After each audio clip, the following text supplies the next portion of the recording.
Sweet. Okay. All right. Welcome, everyone. It is so great to see everyone here. I'm Jacob Dietz, founder and CEO of Klimo Collective. And like many of you here today, a connector at heart. I spend my days exploring how AI can weave together people, ideas, and ecosystems to create sustainable human-centered innovation.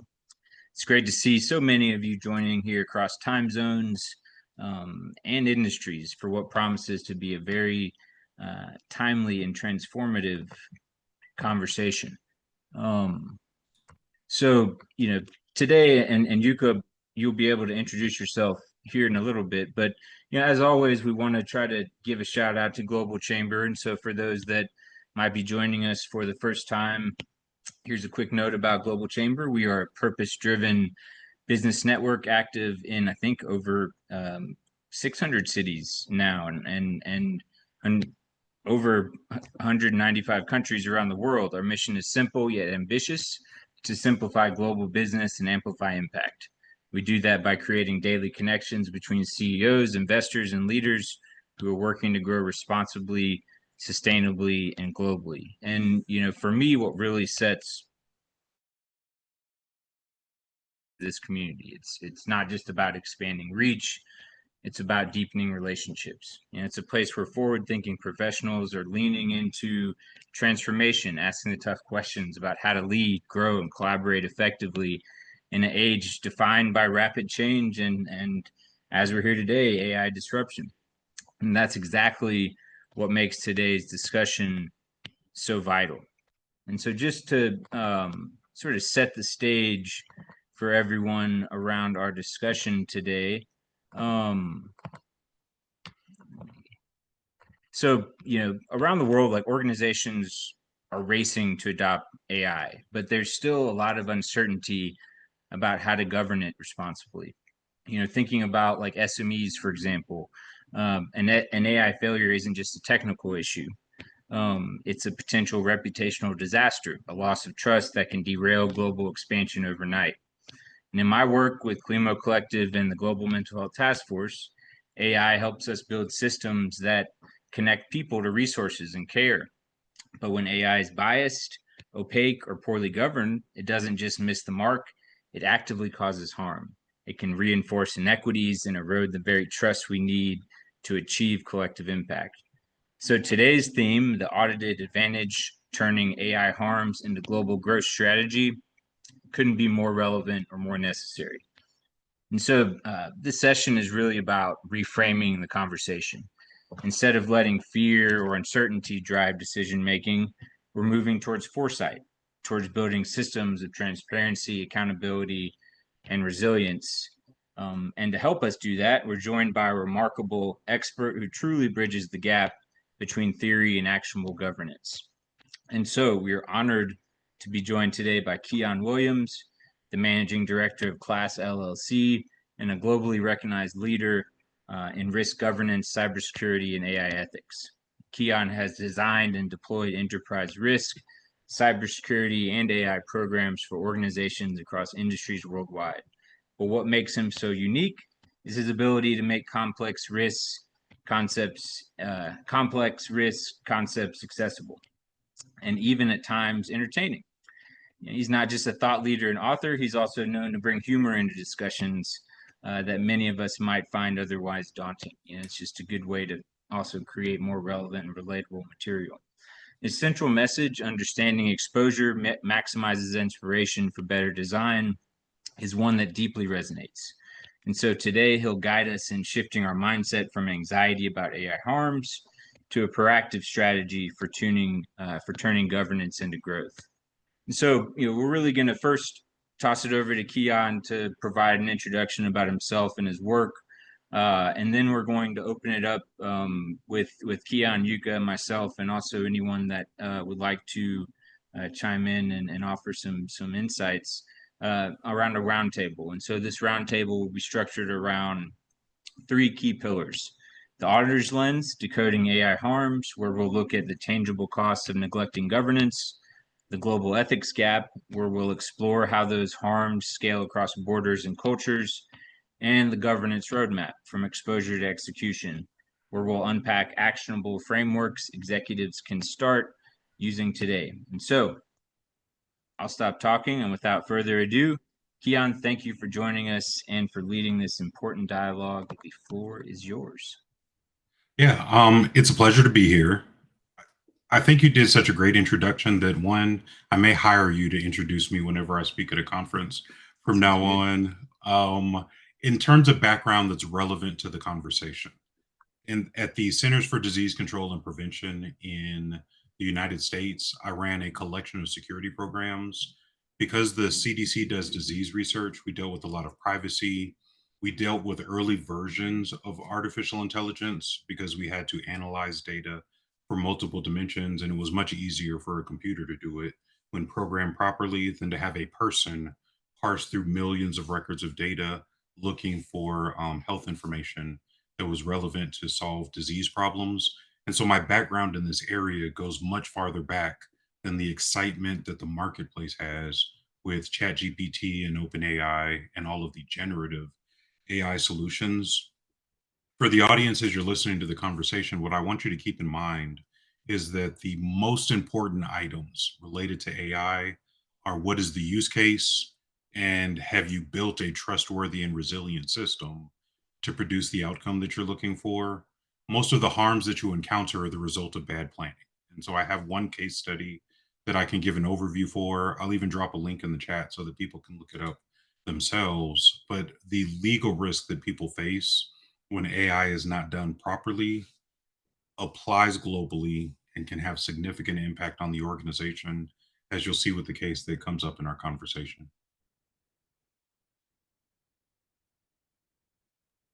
Yes.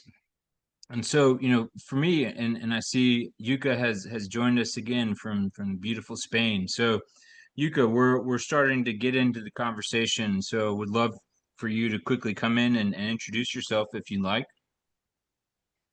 Yes, thank you very much for your patience. Can you hear me? Yes, loud and clear. Okay. I made it. I am in the Design Hub of Barcelona, which is a beautiful venue um, here in a new city center of design and media. Thank you very much, Kian, for coming today, and Jacob for your patience. And my name is Yuka Nakasone. I am the executive director for Global Chamber Spain. We have Madrid, Barcelona, Valencia, and Malaga.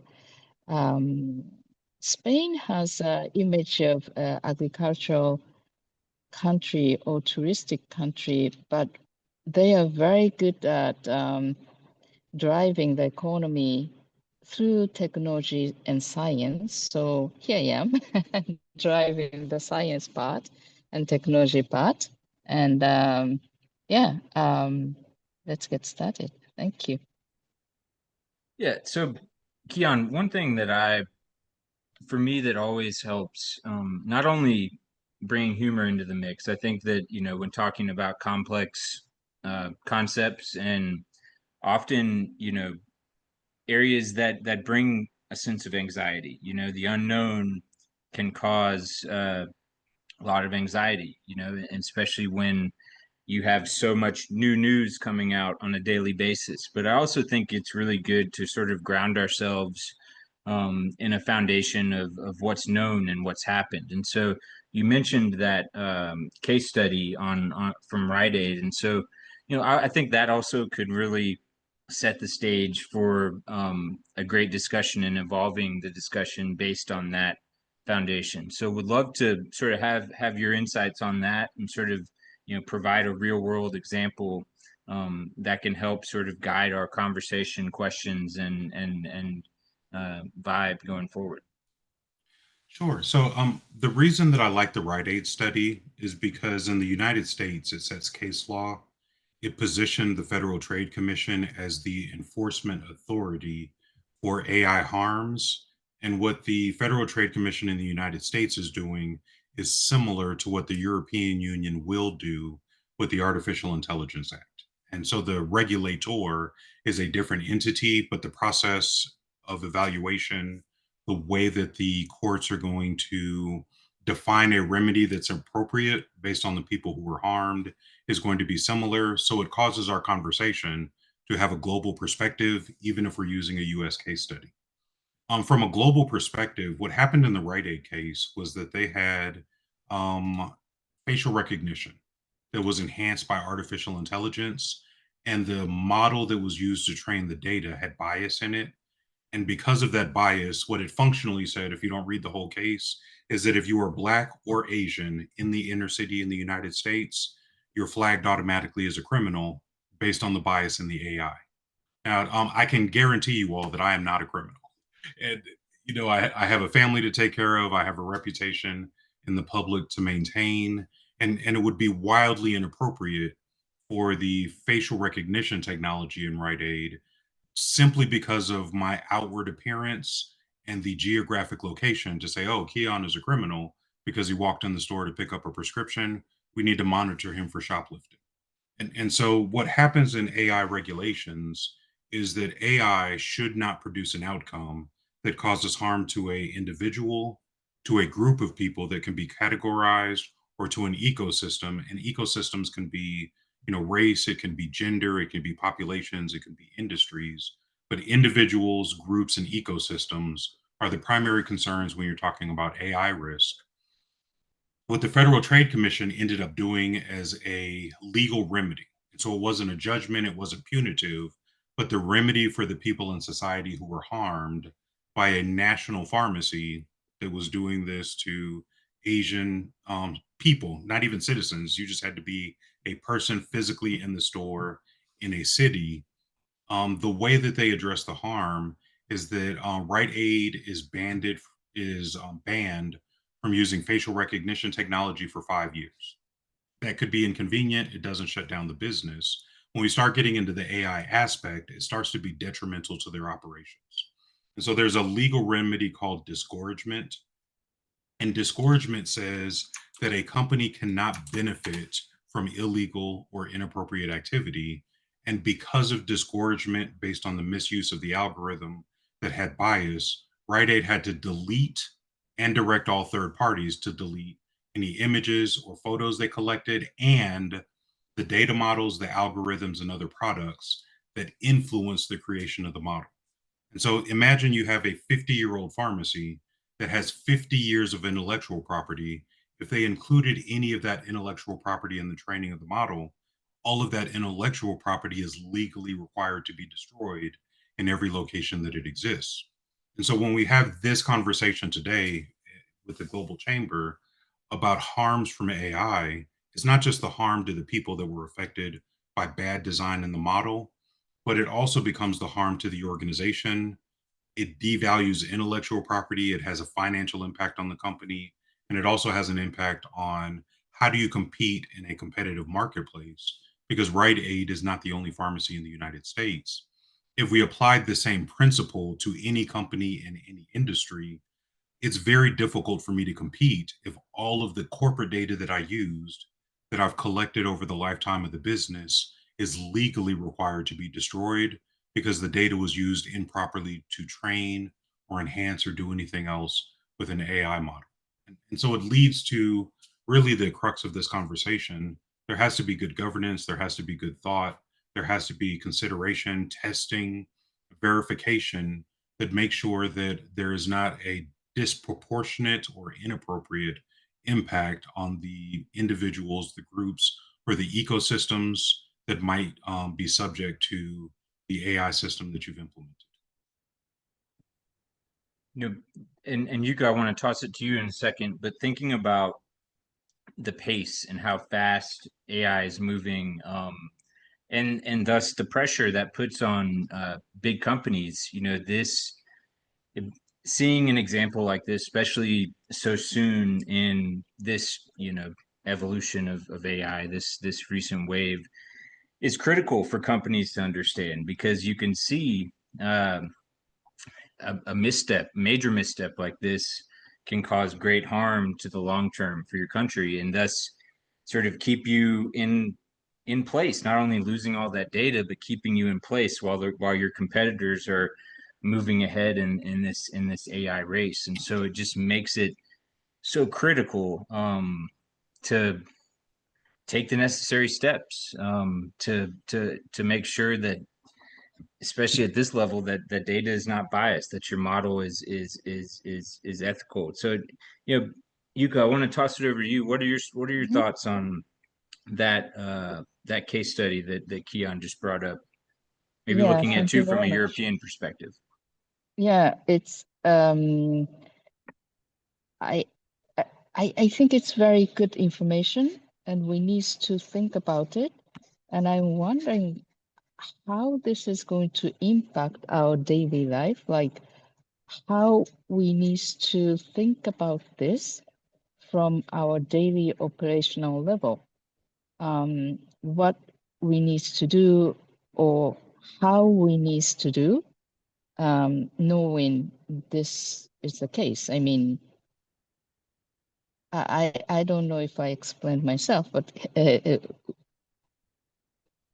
Kian, do so from this case study,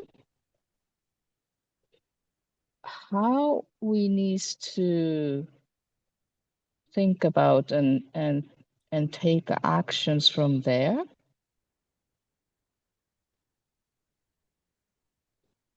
Well, I think that Yuka is on the right track when we talk about the impact that it's going to have on organizations. If we go back to when the General Data Protection Regulation was passed, a lot of people paid it no attention. They said, "Hey, the people in Europe are going to pass this new requirement that focuses on the protection of personal information, but it's not going to affect us." What we've seen in implementation over the years is that numerous global companies have been subject to penalties and regulatory action, and the worst penalty from GDPR is 4% of your global revenue. So they're not even looking at, the overhead costs and what it takes to operate the business. If you have very narrow margins and your revenue is 5%, and then Brussels directs a judgment that's 4% of your revenue, you only have 1% left as profit. And because of the maximum impact of the fines of GDPR, it caused every company that was processing personal information for citizens of the European Union or the European Economic Area to say, hey, we need to take this seriously. We need to put things in place that are going to satisfy the regulation. Now, my personal preference is that we do not use regulation to drive business practices and outcomes, but regulation becomes a very strong lever that drives everybody to implement a minimum standard of good practice. I think the European Union AI Act is going to do that. In the United States, it's very distributed and federalized. And so we have national regulation and we have state regulations. And currently we have a mix, but then you have places like Singapore that have really strong privacy requirements that influence the regulatory requirements for AI. And so, what I anticipate is that over the next maybe 3 to 5 years, most of the Organization of Economic Cooperation and Development countries, those that fall under the OECD or the G20, are likely going to implement some regulation because OECD provides guidance for governance. And then at the national level, that influences the requirements for businesses within the nation. And then there's an ecosystem for cross border data transfers. And so all of that regulatory action, globally, nationally, and then within individual states, creates an ecosystem where companies cannot say, I'm going to adopt AI so that I can make more money, but I have no program in place to assess, evaluate, understand, and respond to the risk that the AI solution that I'm implementing might present for the stakeholders of whatever I'm doing. Even if it comes down to just training data or if it's an outcome. GDPR already prevents automated decision making with technology because robots have no consideration for nuance. And so it requires intervention. And so we're going to see things like we have in privacy regulation apply to AI regulation. I think the thing that I'll wrap up in this line of thinking is that, again, agreeing that Yuka is exactly on the right track, what companies have to start thinking about is what is the risk, who is going to be harmed, and then what can I reasonably put into place to protect people that might be harmed from the business activities that I'm engaging in. that then allows you to pursue opportunity that comes from implementing AI properly and then having things in place that are going to reduce risk, exposure, judgments, or problems if something goes wrong. And you are a professional who is guiding the companies to do this right now at this moment, right? How do you help companies to do this right with all your knowledge and all your vision? How do you do it? What do you do? If I'm working with a company, there are two things that are Mm, fundamental, and I would say that this applies to everybody. The first thing is that you have to have good data governance if you're going to do artificial mm, intelligence. You would be shocked at the number of companies that have no understanding about the nature of their data, how data is created, the regulatory requirements attached to the data. There's just so much that applies to data that a lot of companies have no knowledge or understanding about that puts them in a difficult position, similar to what we saw with Rite Aid. The other thing that we try to work with people to do is have the leadership of the company formally document the acceptable boundaries of risk. What happens in a lot of cases is people who have an obligation to deliver results in the company make gut feelings based on their own self interest rather than making informed decisions based on what's in the best interest of the company and their stakeholders. So, if you look at any company that's publicly traded, most publicly traded companies have horrible behavior because every outcome for the company is measured by quarterly stock performance. So, that's not a US thing, that is a global markets thing. So, if we look at the Nikkei market in Japan, Japan has really good culture, and so there are cultural things that drive good behavior, but there are still instances, if you look at the history of the markets in Japan, where some companies have made short-term decisions based on the financial outcome rather than long-term decisions based on strategic value. And so if we say Japan is the highest level of excellence for stability and consistency, and even in Japan, they do those things, well, then as you move across the world into other markets, the US has some interesting things going on. There's an entire volume of textbooks about corporate governance failures. Most of those failures come down to lack of leadership, lack of a formal risk appetite statement, and lack of policy enforcement and oversight, which then causes people as individuals within the company to say, I am going to do whatever I have to do to get my bonus.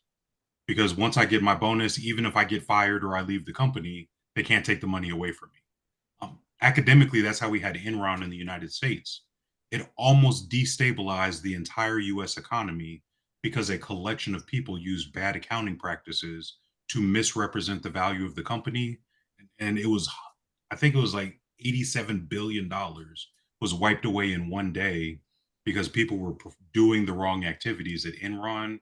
And it had a drastic impact on the entire US economy. It becomes a big business case study, and it transformed the way that we do regulation and board governance because a collection of people in their accounting firm were not doing what is in the best interest of their stakeholders. And I use these business examples, the culture of Japan to influence the markets and behavior, the craziness of the people at Enron that allowed tens of billions of dollars to just be wiped away because they were using magic numbers. The same concepts apply to AI. You have to have good governance, you have to have good oversight, you have to have some rule of engagement. And then on top of that, you have to do risk management so that the company understands who could be harmed. Do we have evidence of a deliberative process about how we address those harms? And then if we've made a decision, have we actually done the right thing instead of just talking about it? All of that action as underlying activity is going to allow companies that do it well to maximize the benefit of implementing well thought out, well conceived artificial intelligence solutions. interesting. And as we have many people here, does anybody have any question? I don't see the chat myself, but because Yeah, this we is a had, very good chance to talk with an expert who knows the risk. Do you, and who was it? I think there was, another link shared around, how can we prepare for technical errors? But I was thinking, like, one thing that can maybe also help to sort of bring more voices in is looking at things at a more global perspective. But one last note for me on the fear to foresight, I really appreciated that, and can think about, my own, probably my first example of fear to foresight, and what drove me to, which I use whenever I'm using AI technology, was in school, the fear that came along with plagiarism. And I think that fear helped me become a high quality researcher, because I had some unreasonable fear that, hey, like, plagiarism was going to go straight to jail, no collecting $200. But I think that there's an importance of quote unquote fear, but I think that uh, that can't drive your decision making. We have to sort of shift away from that and take Keon's approach to, yes, bring more foresight and preparation. And so, looking at the conversation going forward, I want to talk a little bit about, and this can bring in Yuka's cross-cultural expertise as well, as my really love for systems thinking, but looking at the global ethics gap. And so, looking at a global basis, and we sort of touched base on this a little bit, but a question I have to sort of maybe set the stage, is how do regulatory differences, data sovereignty laws, and cross-cultural bias complicate AI development? And so, in this, maybe we can discuss how ethical governance is not a legal checklist, but a foundational requirement for global brand trust and building resilient ecosystems. And so, would love to sort of talk about things globally and look at this global ethics gap. Keon, what are some thoughts on that topic? Well, ethics becomes an interesting challenge. And so, whether we apply it to artificial intelligence and what is right and what's wrong, or we apply it to any other business activity, um, cultural perspectives about right and wrong influence the regulatory environment in different jurisdictions about what's right and wrong. And so, there were a lot of cases when we looked at programming for language models where the developers who created the model and their background and their cultural preferences influence the outcomes. And so, as a reasonable example, humor in the U.S. is different than humor in other places. And so, what I might find funny because I am from the United States, even though I've lived in other places, well, people are going to see some humor is universal, but some jokes are inappropriate in some places and absolutely appropriate in the same places. And then we even see those differences across decades. There was a global author of children's books called Dr. Seuss. And if you apply 2025 perspective to Dr. Seuss's animation and the drawings of characters that he did and how race and culture were represented back when he did those books, in today's standard is wildly inappropriate. Back then it was acceptable. And so, because of perceptions changing and because of the integration of cultures and the intermingling of people, especially in a business environment, it's very hard to have a set standard, which then goes back to my response to Chad's question. We have to make sure that whatever we're doing is trustworthy, reliable, and safe. And then on top of that, from the ethics perspective, we have to make sure that it is appropriate for the audience that we're dealing with. And so if something is hilarious in the US, but it is wildly offensive in Argentina, as a random example, well, then we have to have some people from Argentina involved in the training of the model. Or, if it's completely appropriate in multiple places, but it's inappropriate in places that are very important, what ends up happening is that you have to have a cross cultural committee that provides oversight and some input about what is responsible, what is ethical, what are the outcomes that are produced, and how are we going to ensure those outcomes are appropriate for the people that are using the solution so that we're not harming people or even offending people because our AI wasn't designed well. Yes, yeah, and thinking about from some of the I work, can, and then I want to toss it to you, Yuka, is like just sort of building, not going to take it in any direction, but thinking about like the space that I've been in for the last year or so in mental health, and looking at the mental health here, and the approaches that happen here in the United States are vastly different than outside. You know, there's, as much as there's a lot of stigma here, there's even more stigma once you get into other areas of the world. And so thinking about a program that we're designing that's trying to make, you know, mental health more accessible is like thinking of first what is culturally relevant to other countries, other people. How can you provide alternative methods, embrace alternative methods? Not everything needs to be driven by that you know, pure Western clinical approach. And so that's something that I think of and have been thinking of even when I was a classroom teacher, of how can I be more culturally responsive on my day to day, no matter what space that I'm in. So Yuka, what are some of your thoughts on this? This is sort of tapping into your expertise. Yeah, I mean, uh, it resonates so much so that I'm thinking about, I mean, for example, if we talk about intercultural resonance and intercultural adaptation, we need to do it even if we don't use AI, right? This is what we do. I mean, we localize things, or we try to build a product which is globally acceptable. We need to do it. They know it, but it's very difficult to really execute that idea, you know. I had some instances that we have to redo the product because from the beginning they were not thinking. So they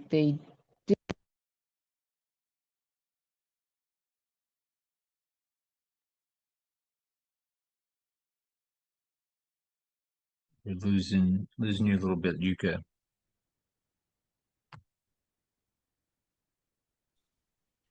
You can't live in the most beautiful place in the world and have the highest sorry, bandwidth. the connection Exactly, is that's what I was gonna say. terrible.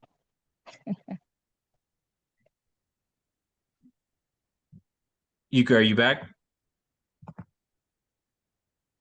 Yeah, Well, I'm back, but yeah, what I was saying is I completely understand what Kian is saying, but I know that it's not easy to execute. So what's your thought about that? I mean, how can we start small to, you know, because we can't really go to the company saying, hey, this is the grand plan, let's do it. It doesn't work. How can we talk to the people, and how can we start doing this within the company? That's my question. I think part of the answer to the question goes back to what I said earlier. There are numerous companies that I'm working with to build AI risk management programs. So I'm not telling them what to build. We're focusing on how do we reduce risk in the outcomes for the products and solutions that they're creating. And one of the starting points in all of those conversations is always, what is the use case? You know, before AI was available, how did the process work? Like I'm a huge fanatic of business process model and notation. And what that approach requires is that I say, what is the input, what is the output, and what's the processing in the middle? And then based on the answer to those questions, we start to look at, well, what technology are we using? And is the technology the best? What some people will find is that most of the things that they want to use AI for, the company, the technology that it has available, or the processes that they have are not mature enough or ready enough to enhance them with AI, and it actually causes more disruption. And so the best place to start so that we're building AI solutions that are trustworthy, reliable, safe, and ethical is to say, what is my use case? And based on this use case, is AI going to make it better? Is it going to make it worse? Or is it going to make no difference? And if you use use cases to drive investment, then it makes sure that you spend the time, the resources, and the energy that are necessary to evaluate this is an appropriate use case. We're going to spend the effort. Now let's make sure it meets the criteria trustworthy, reliable, safe, and ethical, because the volume of things that you have to do is much smaller when you do the prerequisite activities. Now you have the opportunity to make sure that everything is done right. If we're just trying to implement AI across the entire company and see what happens, and if it happens to produce a good outcome, we're going to keep doing it. It doesn't allow the time and the resources that are necessary to do it right. You're just hoping for the best because you've run out there and tried something new. It does require some thoughtfulness to make sure that everything is working.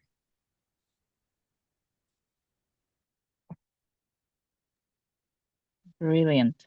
Yeah. Um, I really liked your idea of what's the input, what's the output, and what's the process, and what's the technology? Is it AI? Is it technology? That kind of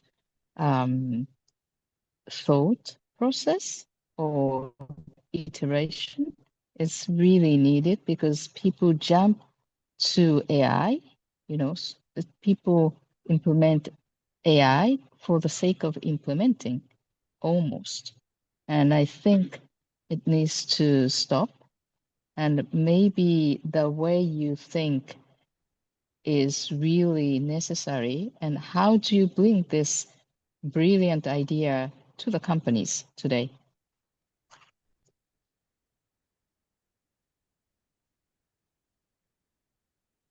So for the people in the chat, if you're not familiar with business process modeling, because my career started in computer science and telecommunications infrastructure, so I have done some very nerdy things in my professional life. IBM has the best documentation about business process modeling. But if you model your business processes and then you do good data governance, the answer to the question about what are the AI use cases almost stands out with the spotlight, because then you start to identify, here are my technology solutions, here's how we're processing data. Hey, this AI model or this AI system is going to enhance what we're already doing and make things faster. Uh, as a good use case, my I am not a security person. I just work in the security industry. I'm really more of a risk management person than anything else. But I invited a friend of mine to an event that I'm doing in Fairfield that I mentioned to Doug. He said, "Hey, Keon, I'd love to join you, but I'm in the middle of an audit and I'm familiar with the audit that he's doing. But he is a one man show in a leadership position at a very large company. And he's been able to use AI agents to do all of the things that he would hire 50 people to do manually. And so in his case, he understood the technology, he understood the processes were well documented, and instead of the financial cost of hiring 50 people, he spent some amount of time, because it requires time on the front end, but he spent the time that was necessary to just automate the environment so that everything that needs to happen happens by agents. And then as the executive, he just provides oversight. He's responsible for the outcomes. But everything that I described in this conversation, it was thoughtful, it was planned, risk was assessed. The value for the company is significant because the cost of 50 employees is not little. And compared to the cost of 50 employees, what they were able to address with AI agents was significant savings that allows them to reinvest in other things that advance the business. And so my friend's case is a great use case that demonstrates the benefits. What we have to do as people who own companies, lead companies, or influence companies is think about, how do we balance the risk and the benefit so that we're in the best position possible for the success of the organization that we serve. Wow, that's impressive. May I ask which industry it was or sector it was? It's a technology company. My friend is in a cybersecurity leadership Okay. position, and Mhm, they're doing their audit for one of the ISO standards, but he has no mhm. non-conformances. He has zero opportunities for improvement. Everything that is required by the standard is satisfied automatically with well designed and well implemented AI agents. Wow, it's really impressive. But if we replace people in this pace, maybe, I mean, it's there's a big fear that AI is going to replace human beings. What do you think about this after talking about this success case with AI agents replacing 50 people? Yeah, what I think is going to happen is not that AI is going to replace people, but the growth of AI and the positive impact that it has on organizations is that people who understand how to maximize business outcomes using AI are going to have all the jobs, and people that don't know how to do things like that are going to have to become goat farmers or real estate moguls. And so, our society globally, Mm. if we look across all countries that are modern economies, most modern economies are driven by technology workers. And so I don't think it's asking the right question. And this question comes up in a Mhm. lot of conversations, but the question is not, will AI take away jobs? The question is, if modern economies are driven by knowledge workers, how are knowledge workers going to enhance their work with the use Mhm. of technology innovation? And Mhm. then the other thing to consider in that conversation is, what are the benefits on society when people have more Mhm. time to do other things? Because in the Mhm. work that I do for cybersecurity and risk management, it is Mhm. a very manual process because it's very difficult Mhm. to automate the work that we're doing. But because it's a very manual process, I spend a lot of time sitting at my desk in front of the computer instead of flying a kite with my daughter, or going out to Mm. dinner with my wife. There are all kinds of good benefits for Mm. society when people in a modern Mhm. society have more freedom to do things because they have Mhm. enhanced their job with technology. And we just happen to be talking about artificial intelligence. But this is the same conversation when the computing age came along. The reason we have desktop computers and mobile phones is because of a software back in the 80s. I think it was the 70s or the 80s, but there was a software called VisiCalc because I started off in accounting. So I had to learn how to get the green ledger book and do my financial forecasts on paper. And you had the giant eraser because you put in a number and have to redo everything. Now I can do financial forecasting in Excel in 15 seconds, where it would take Mm. me an hour to do the same financial forecasting. And so, what people have to consider about artificial intelligence is not that it's going to replace jobs, but it's going to change the nature of work. And we have to look at all of the benefits that happen in that changing in the nature of work, because we have some of the most valuable companies in the history of the world because of technology, and it's only going to get better as technology continues to advance. And AI is just a technology that's used for a specific purpose. Mhm.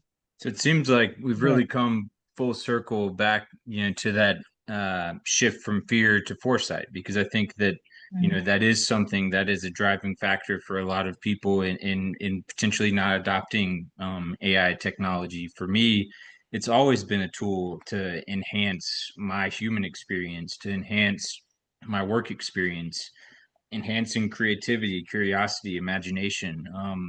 It's a way to test big ideas in within a realm of practicality. I think that it's there's so many ways that it can benefit, but I think it's always going back to what you said, is really thinking, what is my use case? What is my use case personally? What is my use case professionally? How can this benefit me? What's the impact it's going to have on my life? But I think that whatever impact it should reduce that nature. Some of the things that send me bouncing off the wall are tasks that are just super tedious, where you're spending all of this time making little moves here or there, when you could be out growing your business, you could be out building relationships, you could be out innovating. And so that's really I love thinking about how this conversation has flowed, and to sort of finally close but also open the circle.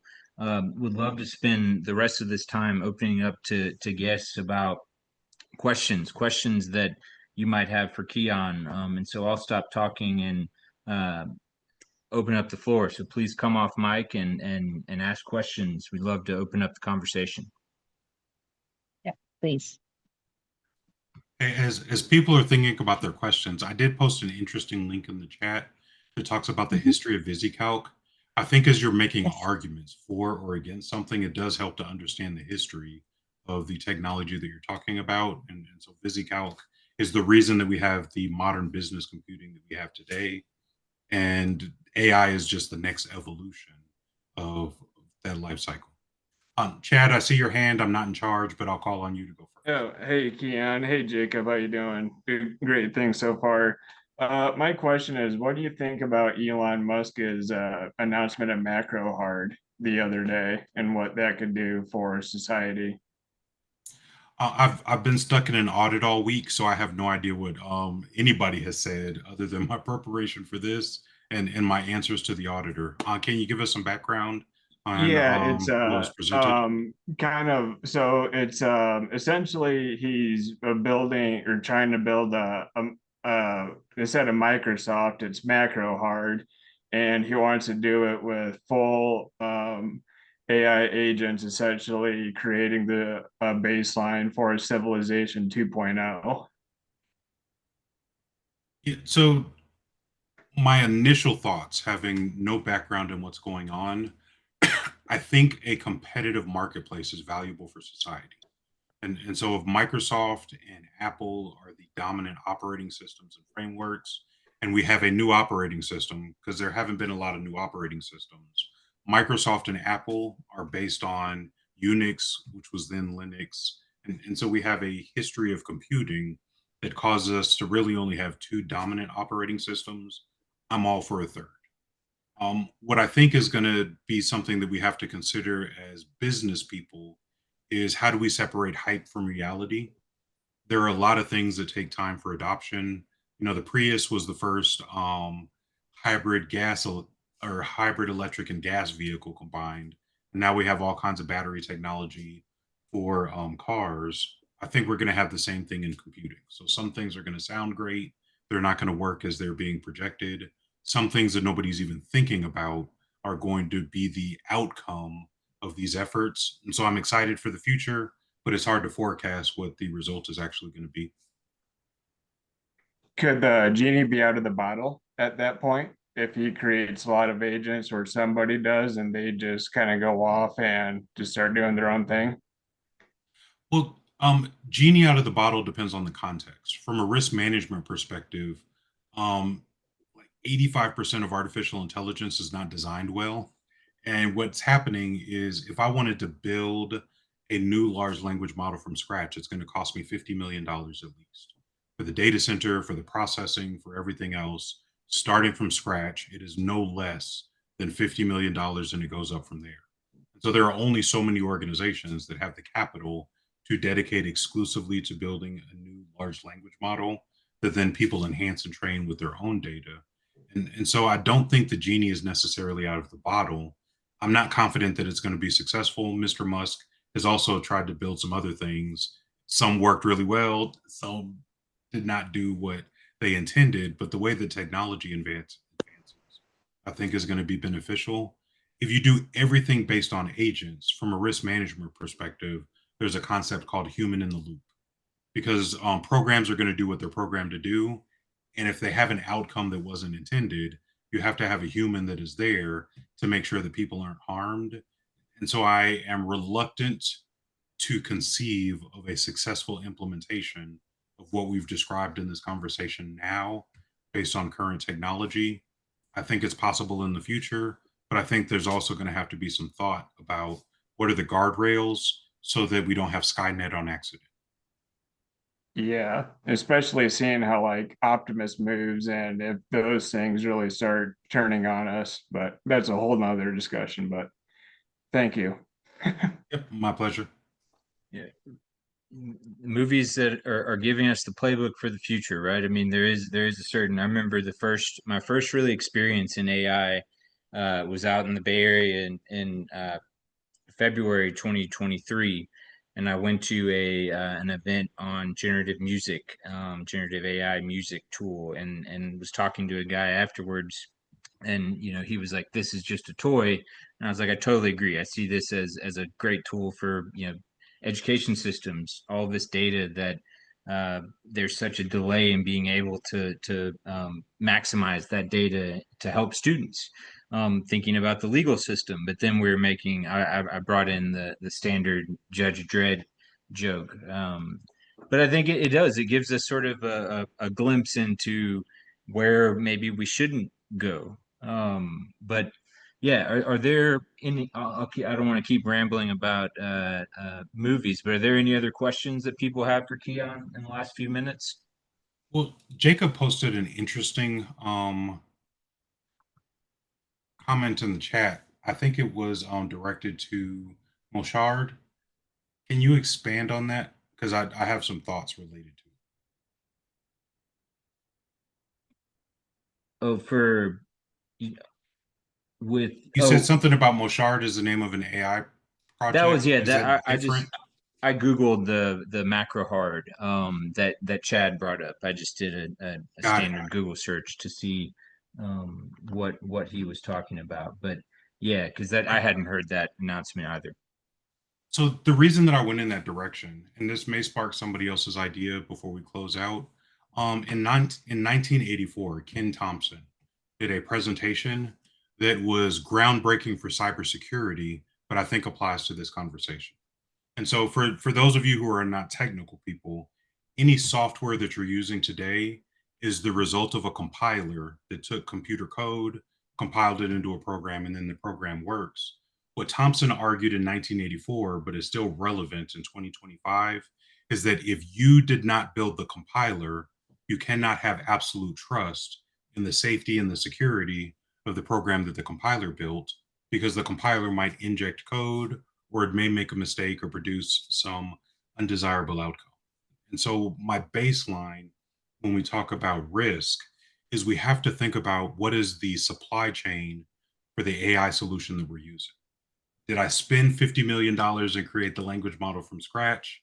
Did I do really good data governance and I was involved in the pre training and the post training and the validation of the AI model? Or did I just go to Hugging Face and download something that somebody else made? If I went to Hugging Face, then I have to think about Ken Thompson and his presentation on trusting trust. I am accepting significant risk by using what somebody else created to process my company data. And so, as my closing argument, as we get to the finish line, is that we really do need to be thoughtful, not just about how we're using AI, but how are we sourcing components in our AI solutions, and what is the supply chain, and how much do we understand about the risk that we're facing based on whether I used, Microsoft's Copilot or OpenAI, or there's something that is new and exciting and sexy, but I have no idea who made it or how it works. You also have to be thoughtful about the source of the components as much as you're thinking about the data and the processes and the governance within your company. All of those things together are going to put people in a position to reap the rewards of the technology while at the same time controlling the risk and the exposure that you're dealing with. Yes, yeah, and thinking about, I put a link to a website about trusting trust, and that's you can widen that conversation. I've heard a lot about just influencers and thinking about nutrition, or other things, medication, this and that. Like, that's an important conversation to have, is like really diving in and understanding where that messaging is coming from, and while at the same time doing your due diligence to ensure that you're getting factual and information that's can actually help and not cause harm. Yuka, any final thoughts? It was very insightful, and thank you very, very much. And we need to keep talking about this. And I look forward to doing a roundtable, including him, very soon. Is Doug here to give final vote? Yeah, no, this was Yeah. a really great conversation, and we appreciate everyone who attended. Appreciate everyone who watches this in the future on YouTube, Global Chambers YouTube. And thank you, of course, to Keon for really providing us an excellent picture, a global picture of this critical topic and conversation to have. But main takeaway, we have to shift fear to foresight. That's something I'm going to reflect on. Thank you, everyone, Great. for coming. We'll see you next Thank you month. very much. Yeah. See you next month. Thank you. Bye, everyone. Bye-bye. Really great, Keon. Great job. Thank you, Doug. Yeah, no, I agree. Really thoughtful. Really great information.